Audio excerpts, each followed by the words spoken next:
It sounds like a lot of the knowledge that's coming from the people that have come from Queensland is probably a knowledge that's been passed down through the generations and hasn't been changed around by people's infiltrated ideas. They've got so much knowledge to share.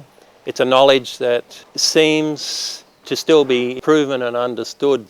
I think a lot of people here in Australia could look at and listen to and learn a lot from.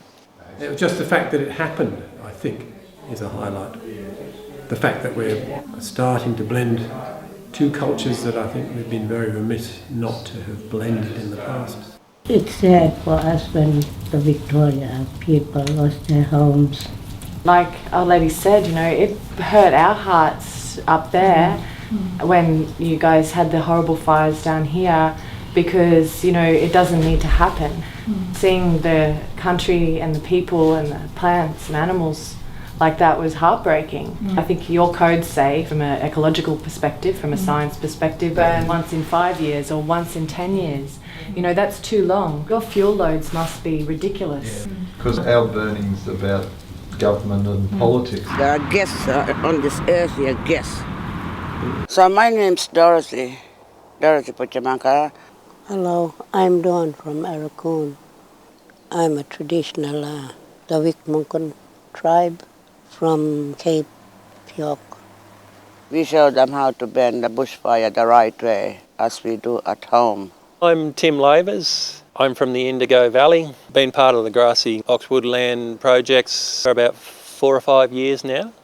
Today we've had an interesting time looking at grassy boxwoodland, and we've seen some culturally significant sites there which have been very interesting. It's been terrific listening to people from other areas, their experiences with grassed areas, their treed areas, and listening to the different scenarios of burning, which is a new thing to me.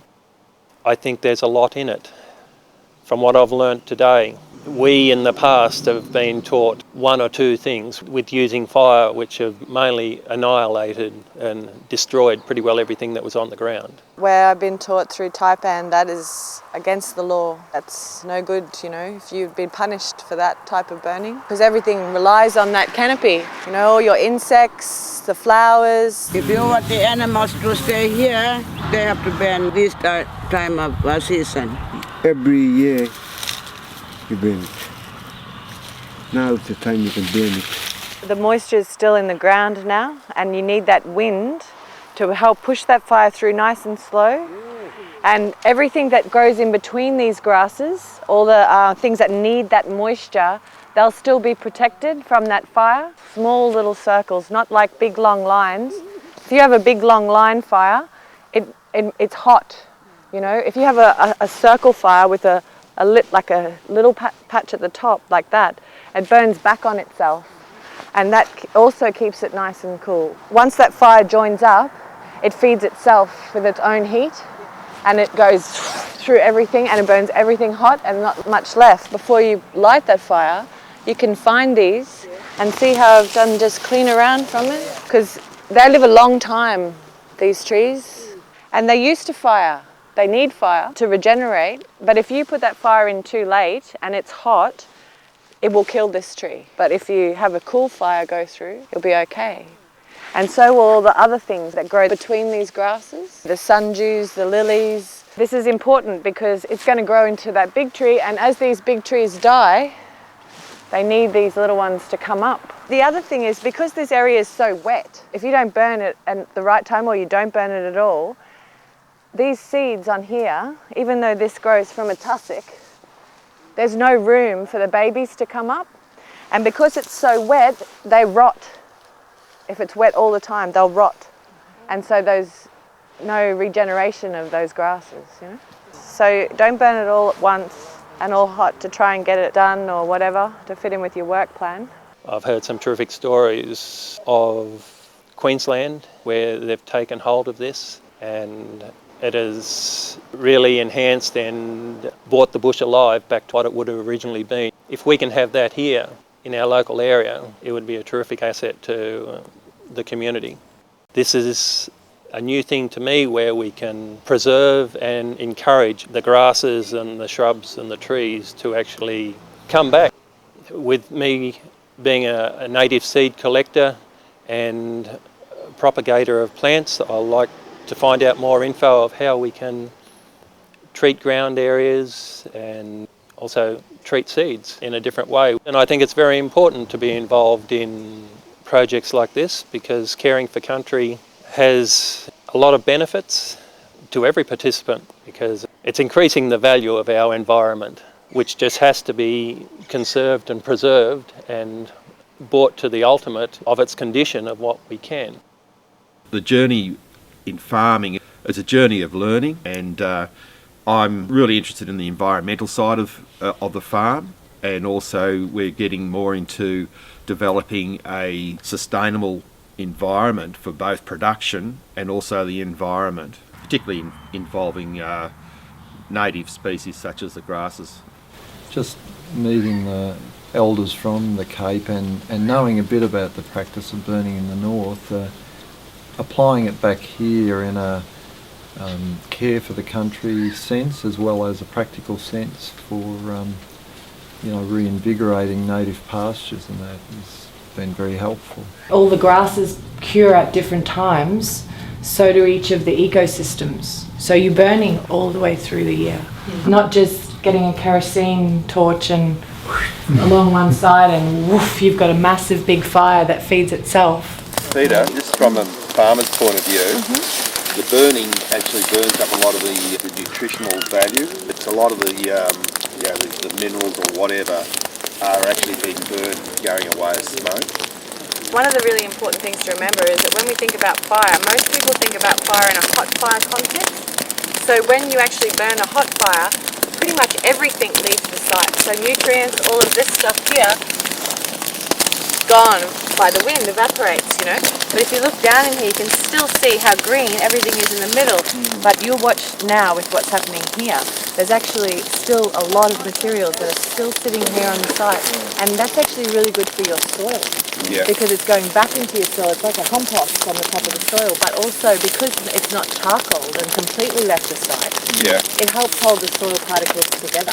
I've been very pleasantly surprised. I was kind of had in my mind, I said, keep looking for the correlations, and the fact that they're working with native grasses and woody kind of plants, and that's what I've got a lot on my property, where they use fire to manipulate or encourage the production and also the survival of the different native pastures. We use stock management. I've got a grassy woodland site where we're trying to encourage not only the woodlands aspect but also the native pasture aspect, and it's just interesting that we may try a bit of fire in there just to see whether that can also be another management tool that we can use. Full burn.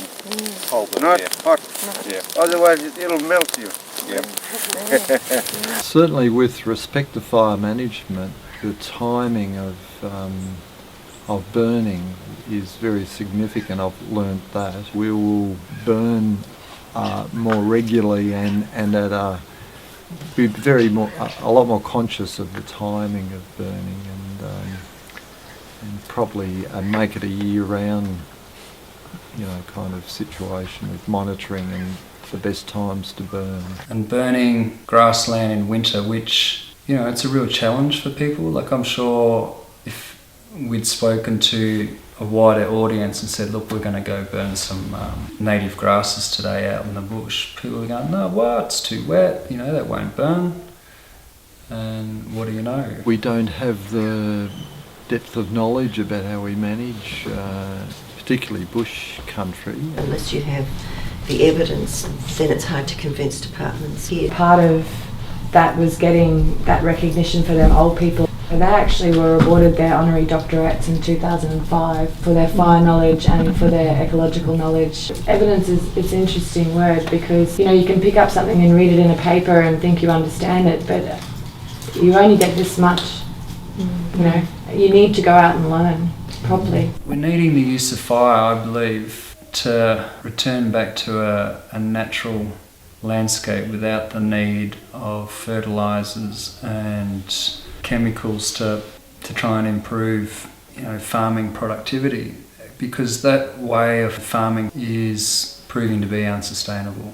And I believe what today is shared with me is other people's passion and love of the land that has sustained them for thousands of generations. I believe we need to take all their messages on board for agriculture, for everything we do in this land. We need to be aware of what's gone on in the past and to build on that knowledge. What we've lost in our Aboriginal heritage in this area, I think it's a tragedy. We need to get right into it and just preserve what we've got. Actually meeting these people was just absolutely fascinating to see them in true life, and they're just captivating people. And I know it sounds superficial, but to be up close and just to see them and listen to them, and you can actually bring all that you've learned in your past through the media and through film or whatever, all of a sudden they're there. And it's the first opportunity I've ever had to actually speak to and listen to people from northern Australia. I think it's been great that they've made this trip down. I hadn't had any realisation of a connection between traditional owners coming from so far away to connect to other people. And I think just talking the variety of other topics that came up, whether unrelated to fire management, but integral to a whole, plant identification, plant uses, and some of the cultural things all tied together. That's been a fascinating part of the day for me. And more than anything, it's given me more enthusiasm. Thank you for the opportunity. I really enjoyed today. Thanks so much. That was a really great experience. Really appreciated it.